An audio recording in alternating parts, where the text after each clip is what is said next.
Hi dear friends, welcome to G centric journey. यात्रा पड़ाव पहुंच चुका है time response analysis chapter number 3। Very important GATE point of view से, because GATE में यदि इससे क्वेश्चन आते हैं तो आपको फॉर्मूले की आवश्यकता होती है। आपके जो फॉर्मूले, इसमें ढेर सारे फॉर्मूले हैं जिन्हें याद रखना पड़ता है। आई होप आपको याद होगा। क्रैश कोर्स में उन सारी चीज़ों का आपका एक रिवीजन टाइप से भी हो जाएगा। लेकिन जिन लोगों को क्रैश कोर्स से ही सब कुछ करके जाना है तो उन लोगों को वो सारे फॉर्मूले हम याद करवा देंगे। ओके, इसमें हम क्या क्या देखने वाले हैं, देखो सबसे पहले तो हम डिस्कशन करेंगे कि टाइम रिस्पॉन्स या टाइम एनालिसिस का मतलब क्या होता है किसी सिस्टम के रिस्पेक्ट में। उसके बाद हम चर्चा करेंगे हमारे पास तीन टाइप से हम सिस्टम को देख सकते हैं। या तो हम फर्स्ट ऑर्डर सिस्टम लेंगे, या सेकंड ऑर्डर सिस्टम लेंगे, या हायर ऑर्डर सिस्टम लेंगे जो सेकंड से ज़्यादा है। तो हायर ऑर्डर सिस्टम आपके कंट्रोल सिस्टम गेट सिलेबस में कोई कहानी दूर दूर तक नहीं है। ओनली फर्स्ट ऑर्डर सिस्टम और सेकंड ऑर्डर सिस्टम की एनालिसिस हम करते हैं। कौन सी एनालिसिस, आपको कोई से पूछे तो आप बोलेंगे time analysis sir. Time response analysis हम फर्स्ट और सेकेंड दोनों ऑर्डर सिस्टम के लिए करने वाले हैं। इसके अंदर क्या होगा आने वाले टाइम में डिस्कशन करेंगे, लेकिन रोड मैप में ये चीज़ क्लियर हो गई क्या आप पढ़ने वाले हो। उसके बाद सेकेंड ऑर्डर सिस्टम की जब बात करेंगे तो वहाँ एक बहुत ही महत्वपूर्ण टर्म निकल के आएगी जिसे बोलेंगे डैम्पिंग रेशियो, जिसकी वहाँ हम चर्चा करेंगे। उसके बाद जो इस पूरे चैप्टर का सबसे महत्वपूर्ण पार्ट है, और आप लोगों को भी पता है कि इस चैप्टर की बात करें और आप राइज टाइम की बात ना करें, डिले टाइम की बात ना करें, पीक ओवरशूट और सेटलिंग टाइम इनकी बात नहीं करें तो ये अधूरी है। तो टाइम डोमेन पैरामीटर में उन तमाम पैरामीटर्स के बारे में डिस्कशन करेंगे जिससे गेट में क्वेश्चन पूछा जाता है। तो टाइम बिना खराब किए हम आ जाते हैं टाइम रिस्पॉन्स एनालिसिस के। जिस रूम में आप बैठे हैं उसमें एक पंखा चल रहा है, यस और नो। पंखा एक सिस्टम है, यस और नो। उसको आपने इनपुट दिया। सपोज आप चाहते हैं कि पंखा 3 की स्पीड से चले, आपने उसको एक रेगुलेटर के माध्यम से एक सिग्नल जनरेट करके दे दिया, इनपुट दे दिया कि 3 की स्पीड से तेरे को चलना है। सिस्टम है, एट रेस्ट है। ध्यान से जरा देखिएगा, मेरी बात सुनिएगा। आपने उदाहरण लिया है आपके पंखे का, ठीक है। इस पंखे को आपने इलेक्ट्रिकल इनपुट दिया है, यस और नो। इनपुट में मैं मान लेता हूं अभी एक कंट्रोल्ड इनपुट आपने दिया है कि इसको 3 की स्पीड से घूमना है। पंखा एट रेस्ट है। अब आप खुद सोचिए, 3 की स्पीड से जैसे ही आपने स्विच ऑन किया, यानी कि स्टेप इनपुट दे दिया आपने जिसका मैग्नीट्यूड है 3। नाउ जैसे ही आपने दिया, पंखा अपनी बेहोशी की हालत से, कोमा की हालत से उठेगा और धीरे धीरे धीरे धीरे धीरे धीरे स्टार्ट होके आफ्टर सम टाइम वो अचीव कर लेगा अपनी वही स्पीड जो आपने इनपुट पे दी है। आपने इनपुट पे दिया है कि 3 स्पीड से घूमना है राजा तेरे को, पंखा 3 की स्पीड से घूमना चालू हो जाएगा। तो कहीं ना कहीं आप इसको यदि ग्राफिकली समझेंगे तो मेरी इस बात से जरूर एग्री करेंगे। जो मैं समझाने चाह रहा हूँ ये आपको एकदम क्लियरली समझ में आएगी और इससे आप एग्री करेंगे। वो क्या है, यदि this on this scale we are taking time, इस पे यदि हम टाइम ले रहे हैं और यहाँ पे यदि हम रिस्पॉन्स ले रहे हैं, ठीक है। रिस्पॉन्स किसका, आपके सिस्टम का। तो इस ग्राफ को समझने की कोशिश करना। आपका पंखा अभी रेस्ट पे है, t = 0 पे, यानी कि वो मोमेंट जब आप उसे इनपुट देना प्रारंभ करोगे उसका रिस्पॉन्स क्या है, उस टाइम पे 0 है। जैसे ही आपने इसको दिया, इसको टारगेट दे दिया कि 3 की स्पीड से घूमना है, लेट्स टेक, इसका रिस्पॉन्स आएगा ये 1 की स्पीड जब रहेगी, ये 2 की स्पीड जब रहेगी, ये 3 की स्पीड जब रहेगी, तब यहाँ पे रिस्पॉन्स आ जाएगा 1 2 3। इनपुट जब 3 दोगे तो इस लाइन पे इसका रिस्पॉन्स आना चाहिए। तो क्या जैसे ही आपने t = 0 पे सिग्नल दिया, स्विच ऑन किया, ये तुरंत 3 पे पहुंच जाएगा क्या, नहीं, ये टाइम लेके जाता है। कहानी किस टाइप से हो जाती है जरा देखिए। मैं इसको थोड़ा सा, एक लाइन मुझे ड्रॉ करनी है यहाँ पे, तो एक लाइन ड्रॉ कर लेता हूँ। Let's take the line in this way. और उसके बाद आप जरा देखो कि पंखा कुछ ऐसा रिस्पॉन्ड नहीं करेगा क्या, धीरे धीरे धीरे रेस होना चालू करेगा ना। अरे भाई, जैसे ही टाइम दिया वो अपनी स्पीड बढ़ाएगा, 1 की स्पीड को क्रॉस करेगा, 2 की स्पीड को क्रॉस करेगा, उसके बाद 3 की स्पीड को क्रॉस करेगा। इस पूरी जर्नी में टाइम लगेगा। तो टाइम की स्केल और रिस्पॉन्स की स्केल दोनों के बीच में ग्राफ बनेगा। Here is the graph, yes और नो। और कुछ समय बाद ये अपनी स्पीड जो है वो 3 अटेंड कर लेगा, 3 की स्पीड ये अटेंड कर लेगा इफ हम मानते हैं कि एरर = 0। कुछ इसी टाइप का रिस्पॉन्स रहेगा कि नहीं। तो कौन दे रहा है ये रिस्पॉन्स, आपका सिस्टम। किस पे, कंट्रोल इनपुट पे कंट्रोल आउटपुट दे रहा है। बस आपके सिस्टम की टाइम के साथ उसका बिहेवियर कैसा है, उसकी analysis we call the time response analysis of a system, yes और नो। कोई सा भी सिस्टम हुआ वो टाइम के साथ रिस्पॉन्स इसी टाइप से देगा, t=0 पे रहेगा और सडनली धीरे धीरे धीरे धीरे धीरे इंक्रीज करेगा, वो जो भी आपने इनपुट दिया है उस इनपुट पे जाके सेटल हो जाएगा। इतनी बात समझ में आई या नहीं?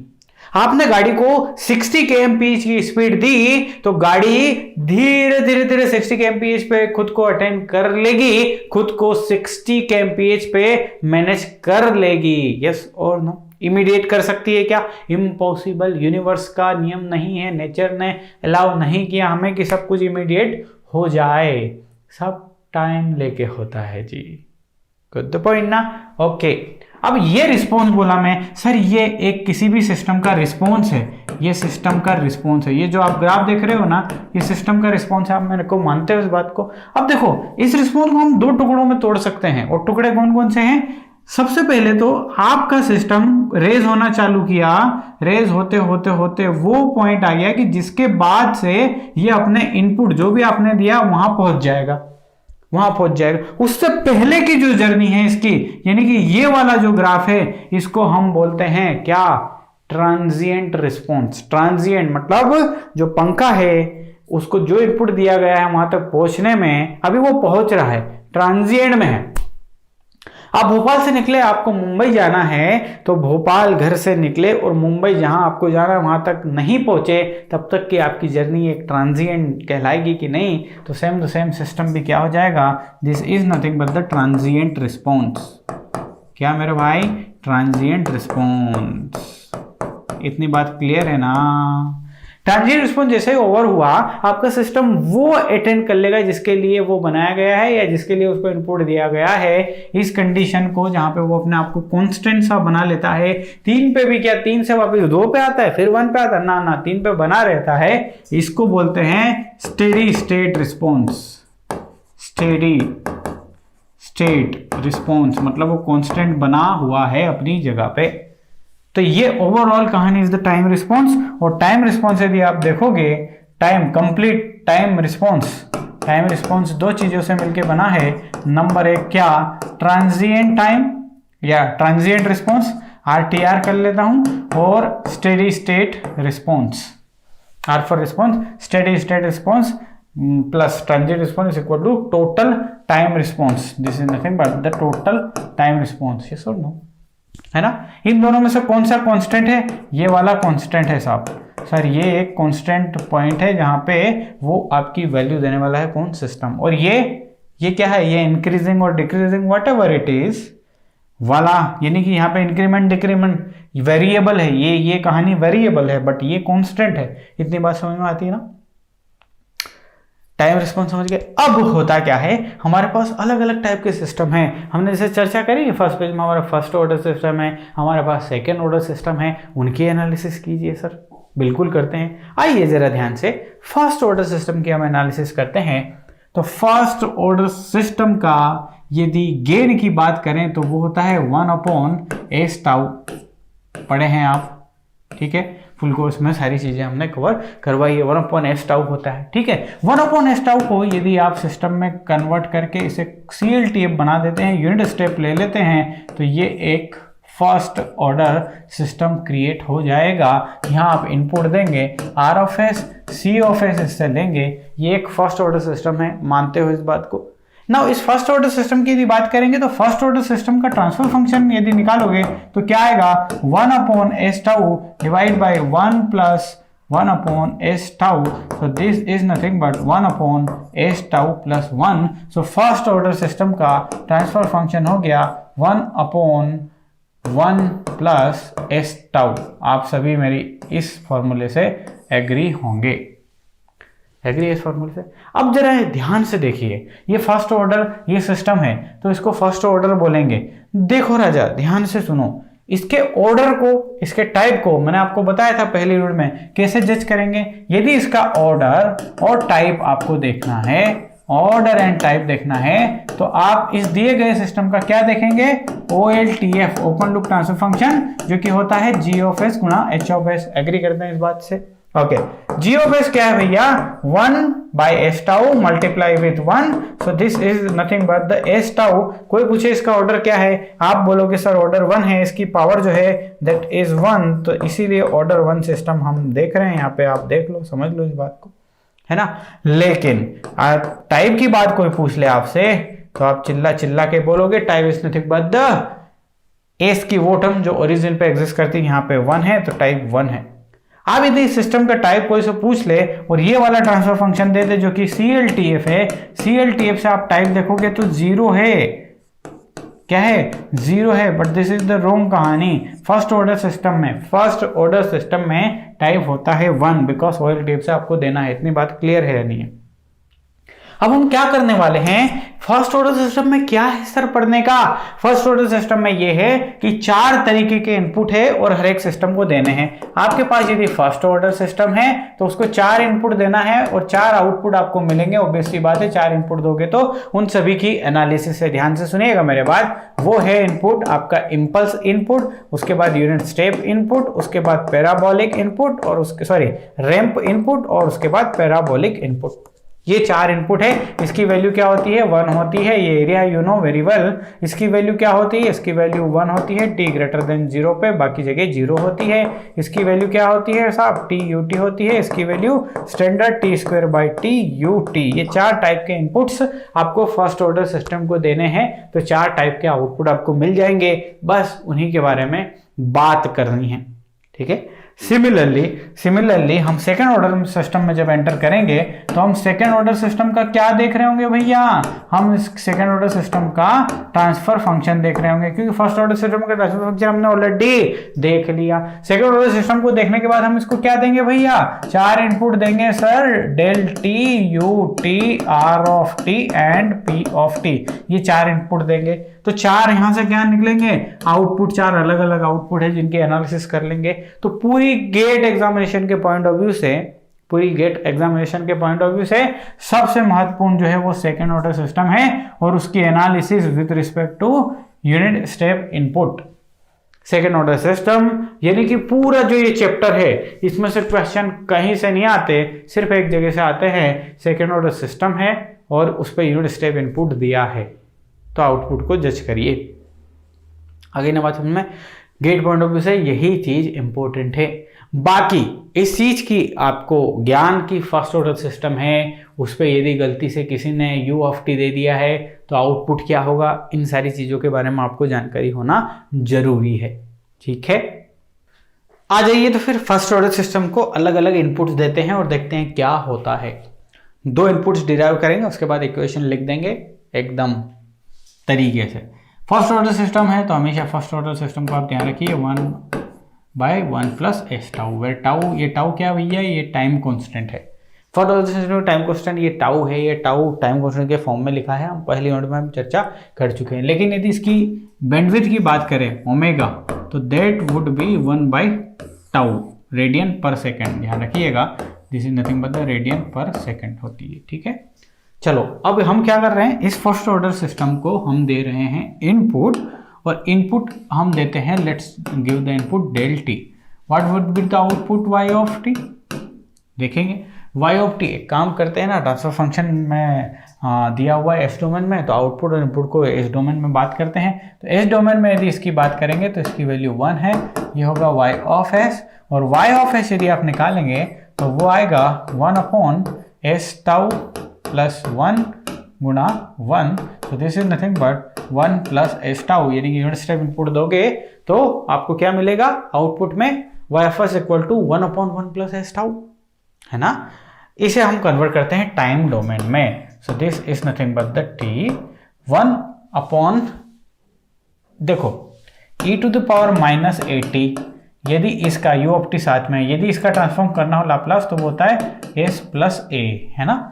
तो s + a वाले फॉर्म में यदि इसे कन्वर्ट कर लें, फिर यदि लें तो बड़ा मजा आ जाएगा। यहाँ पे जरा देखो क्या हो रहा है, यहाँ पे हो रहा है टाउ कॉमन ले लो तो ये बचेगा s + 1/टाउ, ठीक है। ये क्या कॉमन है भाई, टाउ कॉमन है, ठीक है साहब। तो यदि टाउ यहाँ कॉमन है, s + दिस हो जाएगा e⁻−1/टाउ t, ये रिस्पॉन्स हो जाएगा।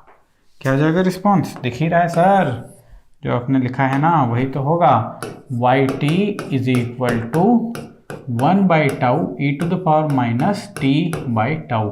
ये रिस्पॉन्स हो जाएगा। किसका रिस्पॉन्स है ये हमारा फर्स्ट ऑर्डर सिस्टम का रिस्पॉन्स है। कब? जब इनपुट यूनिट इम्पल्स हो।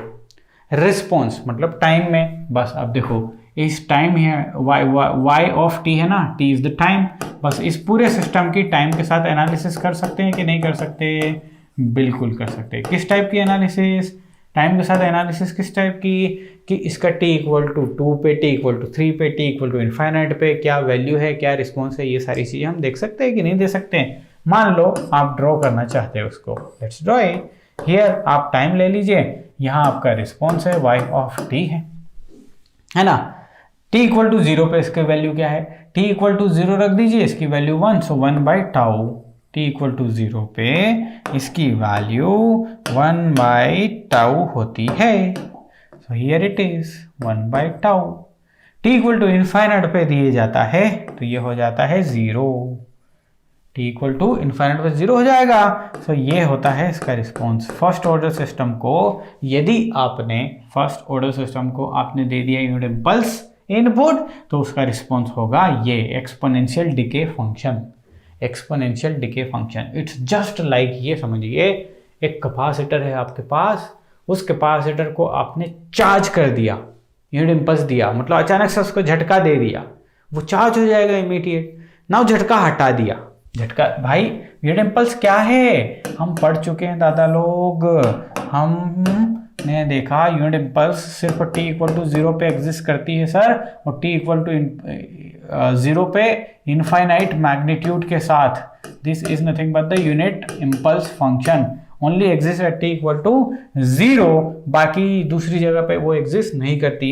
आपने t इक्वल टू 0 पे तुरंत सडन चार्ज कर दिया कैपेसिटर को, वो चार्ज हो जाएगा। नाउ कैपेसिटर एक सर्किट में है जिसमें रेजिस्टेंस उसके साथ कनेक्टेड है, तो जैसे ही इनपुट गया t इक्वल टू 0 पे तो चार्ज हो गया भाई साहब वो, लेकिन t इक्वल टू 0 के बाद से वो उसका जो भी वोल्टेज है वो डिके होना चालू कर जाएगा, बिकॉज इनपुट तो अब एग्जिस्ट करता नहीं है, तो उसका जो भी चार्ज है वो डिके हो जाएगा। देख लीजिए उसका यहाँ तो फुली चार्ज हो गया, और उसका ये charge decay decay decay decay, और after a long time t equal to infinite मतलब after a long time completely 0 हो जाएगा। क्या चार्ज रहेगा क्या?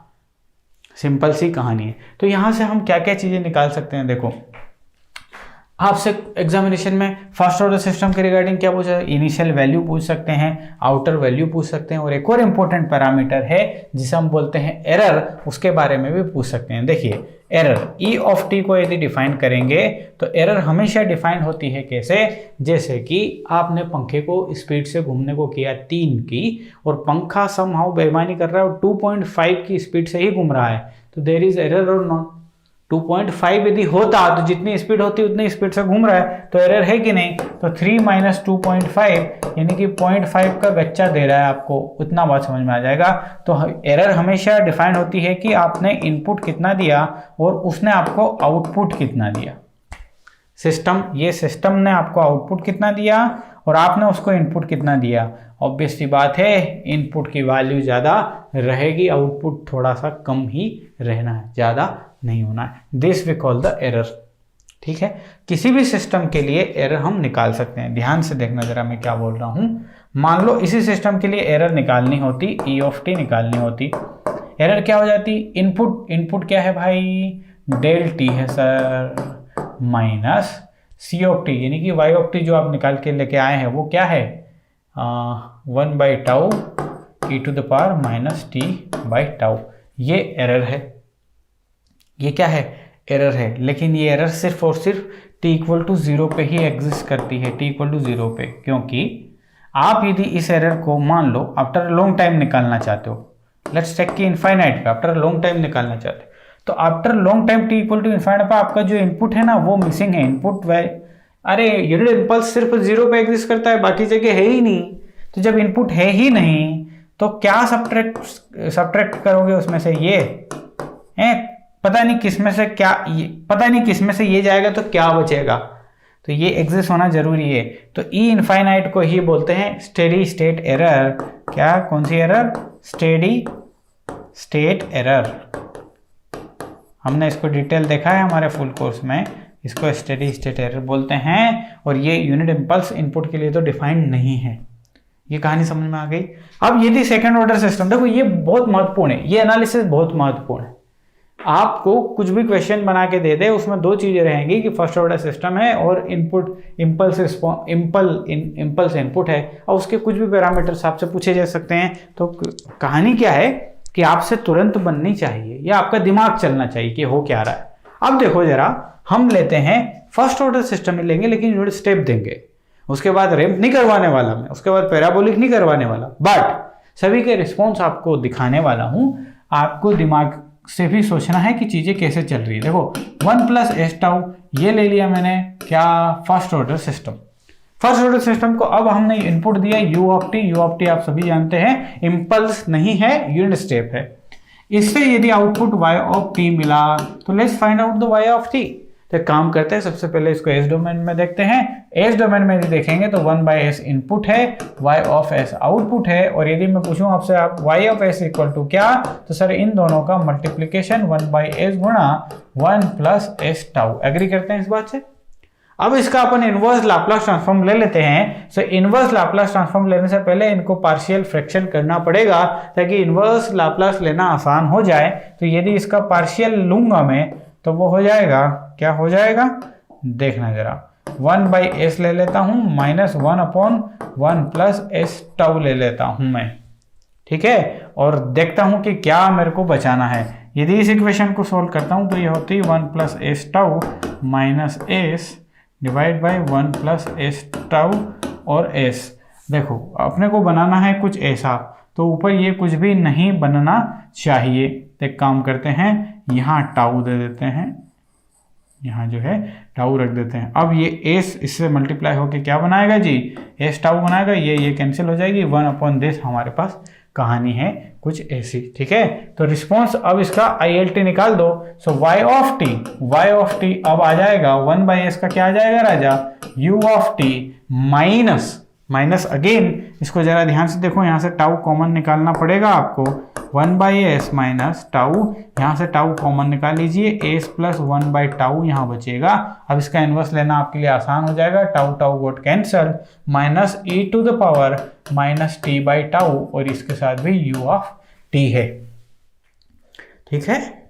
ओके, तो यहाँ से y ऑफ t की यदि बात करेंगे तो वो हो जाएगा 1 minus e to the power minus t/टाउ u ऑफ t।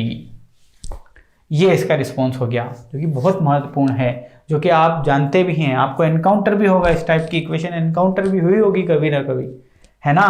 तो ये रिस्पॉन्स होता है यूनिट स्टेप इनपुट जब देते हैं फर्स्ट ऑर्डर सिस्टम को। तो जरा इसकी एनालिसिस कर लेते हैं, क्योंकि इसकी एनालिसिस कर ली टाइम के रिस्पेक्ट में तो सही बोलेंगे क्या, टाइम डोमेन एनालिसिस। तो यहाँ से आउटपुट आ गया है सर। इनपुट यदि कोई बोले कि इनपुट क्या था, तो इनपुट जो था वो था unit step u of t। अब मैं यदि आपसे पूछूं कि एरर निकाल सकते हो क्या, तो बिल्कुल आप एरर निकाल पाओगे। That is input minus output. Output क्या है, आउटपुट है आपका 1 minus e to the power minus t/टाउ एंड u ऑफ t। ये u ऑफ t से u of t get cancelled, minus minus plus, आपके पास बचेगा e to the power minus t/टाउ u of t। This is nothing but the error. ये error system में बनी रहेगी, ठीक है। मान लो रिस्पॉन्स की बात करूं, ये रिस्पॉन्स आ रहा है, इस रिस्पॉन्स को ड्रॉ करते हैं। चलिए जरा इस रिस्पॉन्स को ड्रॉ करके हम देख लेते हैं कि कैसा आता है रिस्पॉन्स।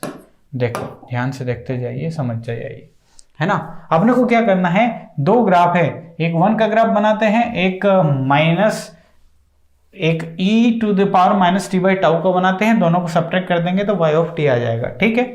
तो एक काम करते हैं, इसमें ग्राफ ज्यादा लगने वाले हैं मुझे, चलो समझाने के लिए आपको। सबसे पहले मैंने ले लिया 1 और वो भी u ऑफ t के साथ मल्टीप्लाई, मतलब सिर्फ t ग्रेटर देन 0 से ही लेना है। So here it is 1, continuous 1 जा रहा है आपका, है ना। This is nothing but time t, ठीक। अब ले लेते हैं हम दूसरा फंक्शन, और दूसरा फंक्शन जो है वो है आपका e to the power minus t/टाउ। e to the power minus t/टाउ जो है वो उसका रिस्पॉन्स क्या है, ये ऐसा है ना, ये किसका है, ये e to the power minus t by tau है, this thing is nothing but e to the power minus t by tau. Zero पे उसकी वैल्यू क्या आएगी सर, जीरो पे उसकी वैल्यू 1 ही आएगी, this is nothing but the 1। e to the power minus यहाँ जीरो रख दो, e to the power 0 is nothing but 1 value आएगी, और जैसे ही इनफाइनाइट होगा इसकी वैल्यू 0 आ जाएगी। अब इसमें से ये घटा लो तो आपका रिस्पॉन्स आ जाएगा y ऑफ t आ जाएगा आपके सामने। Let's take it like this, 1 में से 1 गया तो बचेगा 0। अब 1 में से जैसे मान लो यहाँ 1 था, 1 में से 1 गया तो 0 हो गया, यहाँ 0.75 है तो यहाँ 0.25 आ जाएगा। कुल मिला के एक इनफाइनाइट पे वैल्यू आएगी, ये है 1 और ये है 0, 1 माइनस 0 इक्वल टू 1, मतलब इसका रिस्पॉन्स अल्टीमेटली कहाँ पहुँचेगा, 1 पे पहुँचेगा। तो जब आप घटाओगे तो ये कैसे पहुँचेगा राजा, ऐसे ही तो पहुँचेगा। घटा लो, सारी वैल्यू करके देख लो तो आपका सिस्टम कैसे पहुँचेगा, ऐसे ही तो पहुँचना है। और कहाँ तक पहुँचेगा वो, इस वैल्यू 1 तक। यूनिट स्टेप इनपुट जो दिया आपने 1 तक पहुँच जाएगा। सिंपल सी बात, 1 minus 0 is nothing but the 1। ये रिस्पॉन्स आ गया, कौन सा, फर्स्ट ऑर्डर सिस्टम का रिस्पॉन्स है। This is the first order step response बोल सकते हैं अब इसको हम। कौन सा रिस्पॉन्स भैया, ये वाला रिस्पॉन्स। अगली बात समझ में, अरे सर मजा आ गया सर। तो यहाँ पे तो आपने एरर निकाल लिया, तो एरर को भी ड्रॉ कर सकते हो, एरर का भी ग्राफ ड्रॉ कर सकते हो। एरर आप डायरेक्ट निकाल के लेके आए, e to minus t by tau by u t into u of t. So इस पे वैल्यू है 1, हाईएस्ट एरर यहीं रहेगी। देखो t इक्वल टू 0 पे सिस्टम ने रिस्पॉन्स दिया ही नहीं, सिस्टम को इनपुट दे दिया है 1, 1 माइनस 0 1 इज द हाईएस्ट क्या एरर और नॉट, ओके।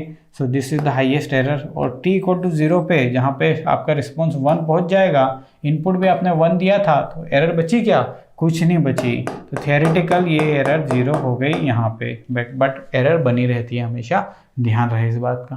क्लियर है। तो देखो इसके रिस्पॉन्स के बारे में चर्चा करना, एरर के बारे में चर्चा करना, t की यहाँ पे टाइम डोमेन में चर्चा करना, is the time analysis of this system, है ना। यदि एरर की मैं बात करता इस सिस्टम में आपके लिए, तो एरर क्या होती, आप सामूहिक रूप से बोलते sir error is nothing but r of t minus y of t, है ना। यदि इस एरर को इनफाइनाइट पे निकाल रहे होते तो ये होती क्या, r infinity minus y infinity, है ना जी।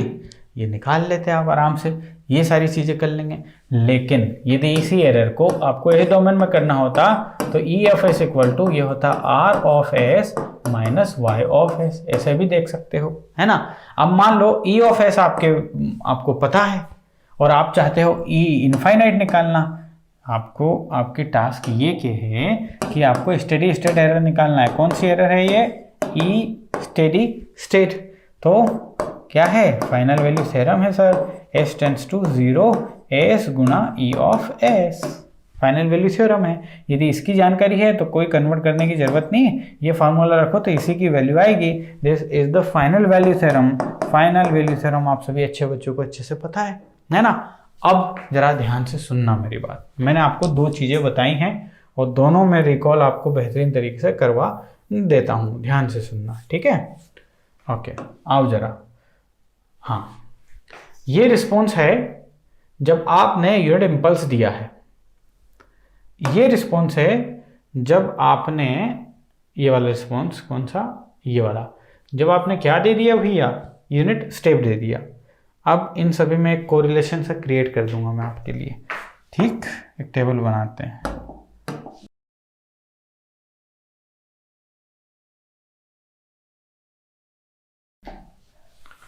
देखिए इनपुट और रिस्पॉन्स, कौन कौन से इनपुट है हमारे पास, डेल ऑफ टी है, यू ऑफ टी है, और उसके बाद हमारे पास रैंप वाला है, एंड दिस पैराबोलिक के लिए पी टी मैं यूज करता हूँ, ठीक है।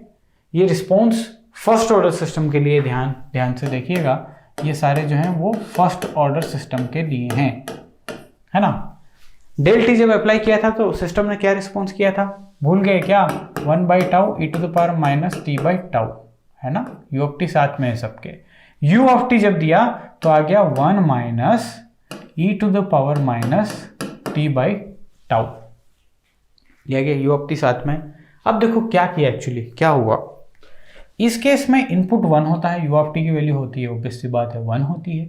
आप चाहे तो यहाँ u ऑफ टी लिख सकते हैं और इन दोनों के पास भी u ऑफ टी लिख लीजिए, तो आपको कोई दिक्कत ना हो। ओके, देखो जरा ध्यान से, हम क्या बोले कि ये रिस्पॉन्स है यूनिट इम्पल्स का, ये रिस्पॉन्स है यूनिट स्टेप का। देखो यूनिट स्टेप में इनपुट कौन होता है 1, इसमें इसने क्या किया, टाउ का मल्टीप्लाई किया और इसकी प्रीवियस रिस्पॉन्स से यहाँ रख दिया। प्रीवियस क्या है, मतलब इसका क्या है, e to the power minus t by tau. मैं याद करने का तरीका आपको सिखा रहा हूँ बस, दैट्स इट। इससे यदि मल्टीप्लाई करोगे टाउ का अंदर तो ये हो जाएगा माइनस टी बाई टाउ, यही रिस्पॉन्स यहाँ निकल के आता है। अब क्या करना, ये एक तरीका मैं बता रहा हूँ। अब आपको यदि इसका रिस्पॉन्स याद करना है, ये पता है तो ये पता हो जाएगा ना, ये पता है तो ये भी पता हो जाएगा। इसका इनपुट क्या होता है, टी यू ऑफ टी होता है, इसमें से माइनस कर दो, टाउ का मल्टीप्लाई करो और ये प्रीवियस, बस ये रिस्पॉन्स होगा, यू ऑफ टी लगा दो। अब जब इसकी बात आएगी तो इनपुट क्या है भैया, T square by 2 you of t minus tau, यहां लिखो और ये पूरी कहानी लिख दो यहाँ पे, t u of t minus tau 1 minus e to the power minus t by tau and u of t and bracket close. सारे हो गए, इन दोनों को आप आराम से डिराइव कर सकते हैं, बट एग्जामिनेशन में जो आए स्टेप वहीं से फॉलो करना है, याद करने की जरूरत नहीं है। बेसिक वाला याद कर लो तो ठीक है, नहीं भी कर पाओ तो आप तुरंत डिराइव कर दोगे 30 सेकेंड्स में, है ना। Okay, now forget about this and come to the most important point, and that is the second order system। Second order system, और सेकेंड ऑर्डर सिस्टम को हम कल डिस्कशन करने वाले हैं, अगली क्लास में डिस्कशन करने वाले हैं, ठीक है। चलिए इसका एक काम करते हैं, हम थोड़ा सा रूपरेखा बना ही लेते हैं इस चैप्टर में, इस वाले वीडियो में। सेकेंड ऑर्डर, जैसे फर्स्ट ऑर्डर सिस्टम का 1/s टाउ था ना, जी ऑफ एस की जगह 1/s टाउ था, यहाँ पे वो होता है omega n square divide by s square plus 2 zeta omega n s. ये जीटा क्या आ गया सर, इसके बारे में भी डिस्कशन करेंगे। ये जो होता है ये सेकेंड ऑर्डर सिस्टम का ये वाला पार्ट है, फॉरवर्ड गेन समझ लीजिए इसको। This is nothing but the r of s and this is nothing but the c of s. Second order system बहुत ही महत्वपूर्ण है बच्चों, तो इसीलिए छोड़ना नहीं। This is nothing but the -1 negative feedback, unity feedback. जब इसका ट्रांसफर फंक्शन निकालोगे तो वेरी फेमस इक्वेशन आती है जो आप लोगों को हमेशा याद रहती है, I hope, s square plus 2 zeta omega n s plus omega n square. This is the very famous equation, या यूं कहूँ कि very famous transfer function for the second order system, that is omega n square divide by s square plus 2 zeta omega n s plus omega n square. अगली बात समझ में, इसका नाम जो भी हो मैं इसको जीटा बोलता हूँ।